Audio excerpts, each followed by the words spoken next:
할렐루야. 오늘은 2월 5일 월요일입니다. 오늘도 정시매일 예배를 통해 경건의 일과화를 이루어가는 금이림신교회 모든 성도님들을 사랑하고 축복합니다. 다 함께 사도신경으로 우리의 신앙을 고백하며 나아가겠습니다. 전능하사 천지를 만드신 하나님 아버지를 내가 믿사오며 그 외아들 우리 주 예수 그리스도를 믿사오니 이는 성령으로 잉태하사 동정녀 마리아에게 나시고 본디오 빌라도에게 고난을 받으사 십자가에 못 박혀 죽으시고 장사한 지 사흘 만에 죽은 자 가운데서 다시 살아나시며 하늘에 오르사 전능하신 하나님 우편에 앉아 계시다가 저리로서 산자와 죽은 자를 심판하러 오시리라. 성령을 믿사오며 거룩한 공회와 성도가 서로 교통하는 것과 죄를 사하여 주시는 것과 몸이 다시 사는 것과 영원히 사는 것을 믿사옵나이다. 아멘. 다 함께 찬송가 285장 찬양하겠습니다.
오늘 하나님께서 우리에게 주시는 말씀은 마가복음 12장 13절로 27절까지의 말씀입니다.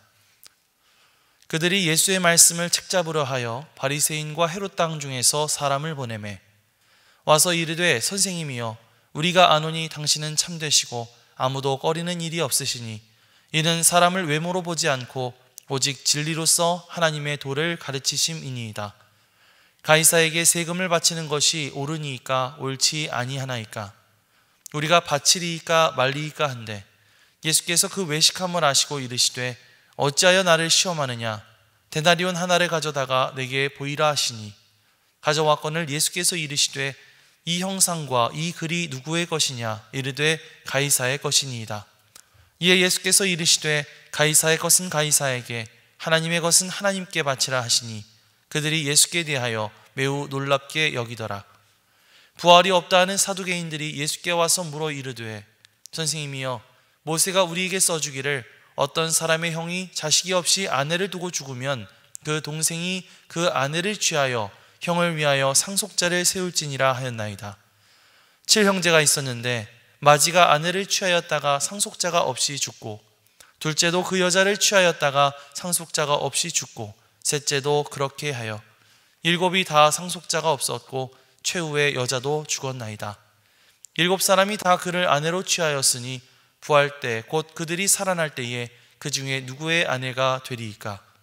예수께서 이르시되 너희가 성경도 하나님의 능력도 알지 못함으로 오해함이 아니냐? 사람이 죽은 자 가운데서 살아날 때에는 장가도 아니가고 시집도 아니가고 하늘에 있는 천사들과 같으니라.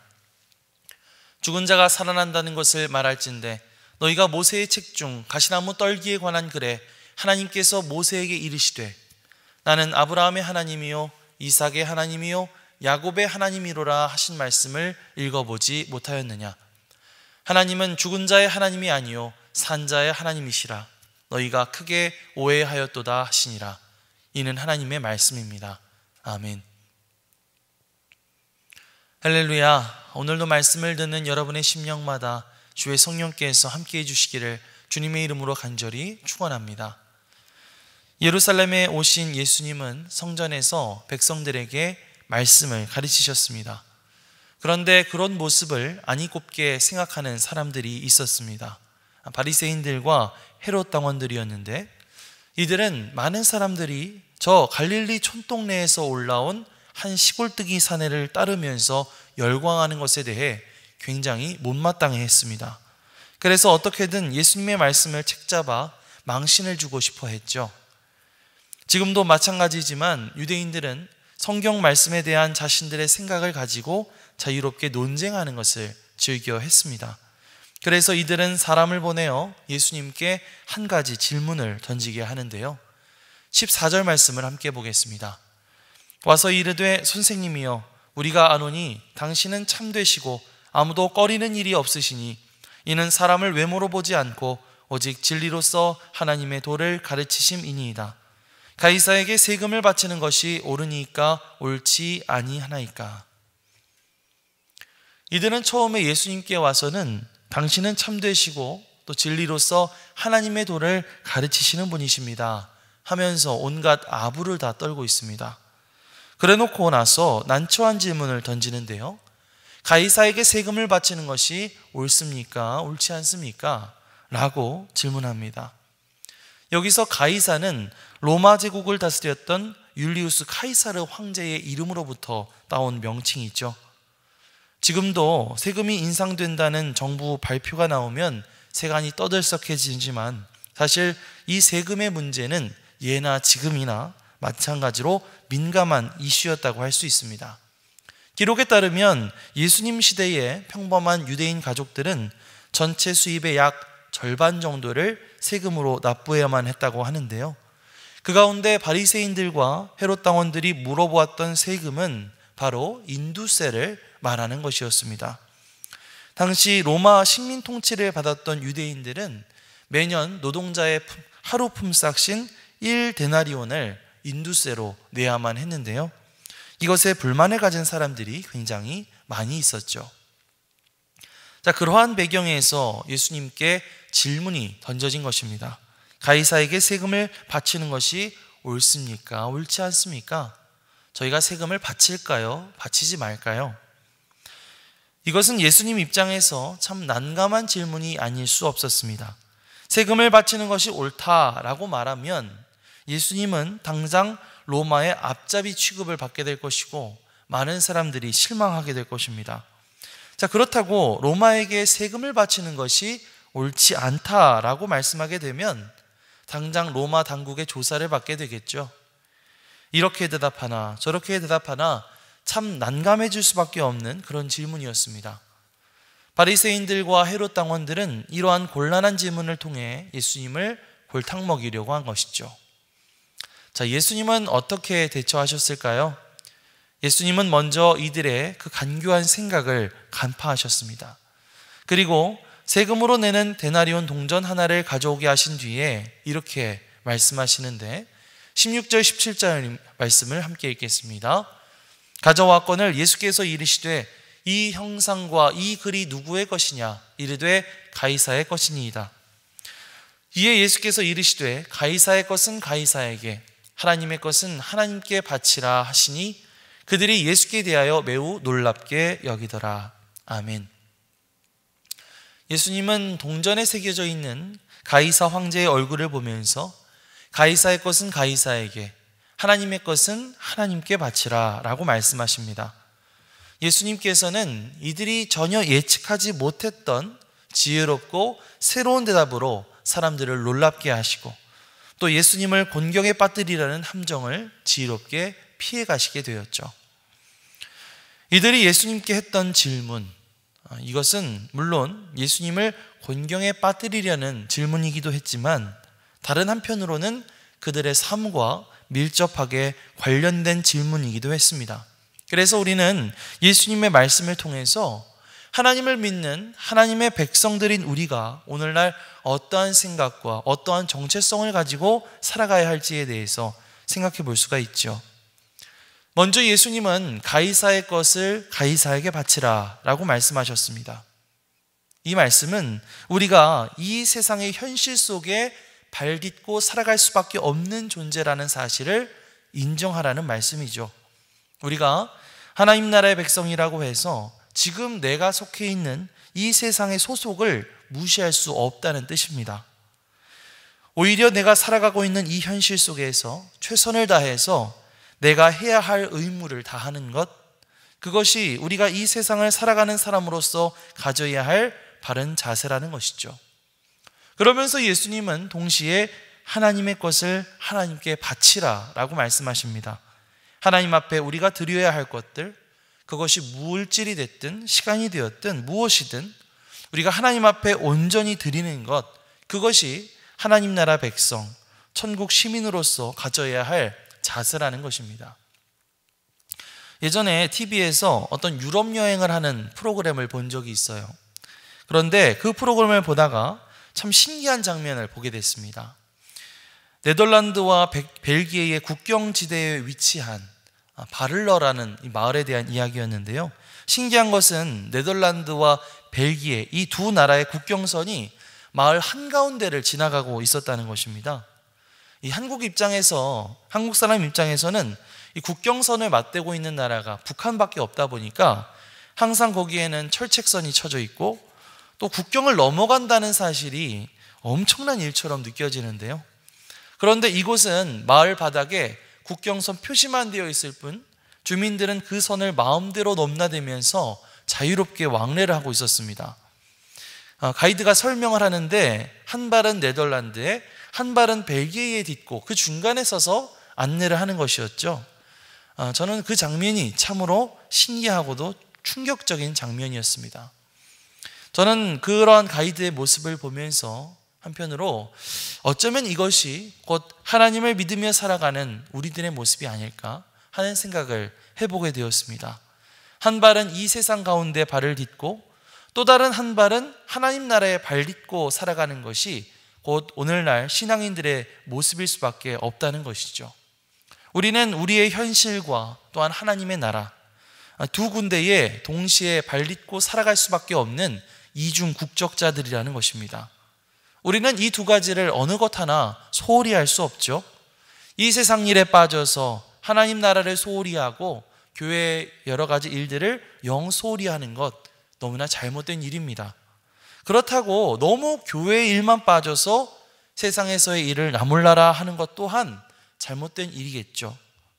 여러분이 발 딛고 살아가고 있는 이 현실, 어떤 가정, 일터, 또한 여러분들이 교회 공동체의 일원으로서 하나님 나라의 백성의 일원으로서 또 살아가는 이러한 것들, 이 두 가지를 우리가 다 충실히 성실히 감당하며 살아가야 할 줄 믿습니다. 그래서 우리가 세상에서의 어떤 시민 그리고 천국 시민 이 두 가지의 정체성을 우리가 잃어버리지 말고 그 가운데서 균형 잡힌 삶을 살아갈 수 있는 그런 건강한 신앙인들이 되시기를 주님의 이름으로 간절히 축복합니다. 자, 바리새인들과 헤롯 당원들이 보낸 사람들을 할 말 없게 만드신 예수님. 자, 그러자 이번에는 사두개파 사람들이 예수님께 와서 또 다른 어려운 질문을 던지기 시작하는데요.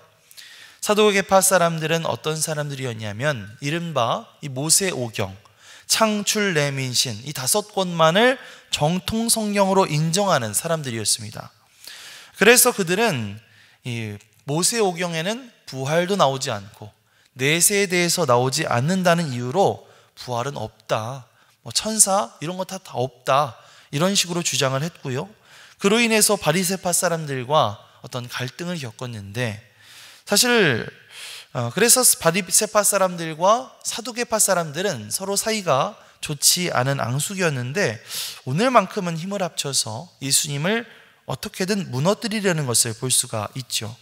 자, 이들이 와서 질문을 던지는데요, 모세오경에 나와 있는 계대 결혼이라는 제도에 대한 질문이었습니다. 계대 결혼이라고 하는 것은 무엇일까요? 남편이 자식을 남기지 못하고 죽게 되었을 때 홀로 된 아내, 이 여인을 그 시동생과 결혼시켜서 그 후사를 잇게 하는 제도였습니다. 그것을 통해서 홀로 된, 이 사회적 약자였던 홀로 된 여인을 지켜줄 수 있는 가족을 다시 만들어주고, 또 남편의 재산이 다른 사람에게 넘어가는 것을 막게 하려는 제도가 바로 이 계대 결혼 제도였죠.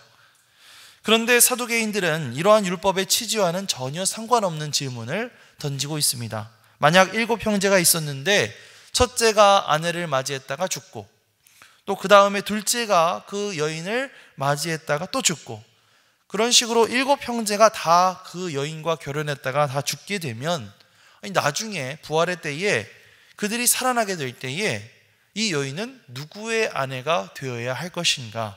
라는 질문이었죠. 그런데 여러분, 이런 일이 실제로 일어날 리가 있겠습니까? 그런 일이 일어날 수 없는 정말 억지 상황이지만 사두개파 사람들은 어떻게든 예수님을 난감하게 만들기 위해서 이런 말도 안 되는 질문을 던지고 있는 것이죠. 자, 그런데 그러한 질문에 예수님은 뭐라고 대답하셨을까? 24절, 25절입니다. 예수께서 이르시되 너희가 성경도 하나님의 능력도 알지 못함으로 오해함이 아니냐.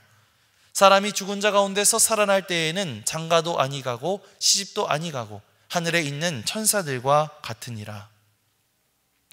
자, 예수님께서는 이 사두개파 사람들에게 이 부활에 대해서 다시 한번 차근차근 설명해 주시는 것이죠.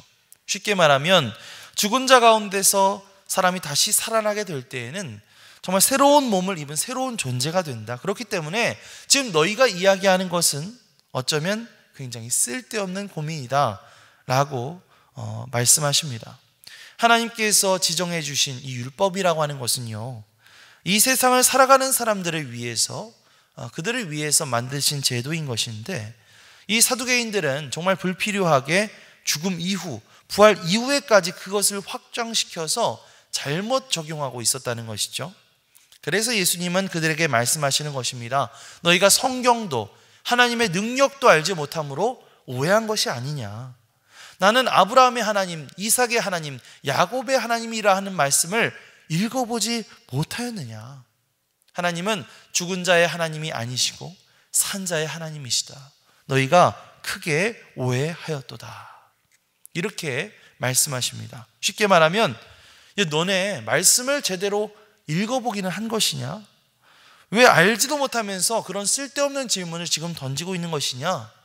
너희가 생각하는 것은 이런 것이 아니야 라고 말하면서 이 사두개파 사람들을 마음껏 꾸짖고 계시는 것입니다. 사두개인들은 예수님을 공격하려고 했다가 괜한 망신만 당하고 물러날 수밖에 없었습니다. 그런데 예수님께서 이 사두개인들에게 하신 그 말씀, 이 말씀을 생각해 보면서 우리는 아까 이야기했던 이 천국 시민으로서의 삶, 하나님 나라의 백성으로서의 삶에 대해서 다시 한번 생각해 보게 됩니다. 우리가 하나님 나라의 백성으로서의 삶을 온전하게 살아가기 위해서 나는 하나님의 말씀에 대한 분명한 이해를 가지고 살아가려고 하고 있는가? 혹시 내가 하나님의 말씀을 오해하고 있었던 것은 없었을까? 나는 하나님의 말씀을 올바로 알고 깨닫기 위해서 어떠한 노력을 기울이고 있을까? 우리 자신을 한번 되돌아보기를 원합니다.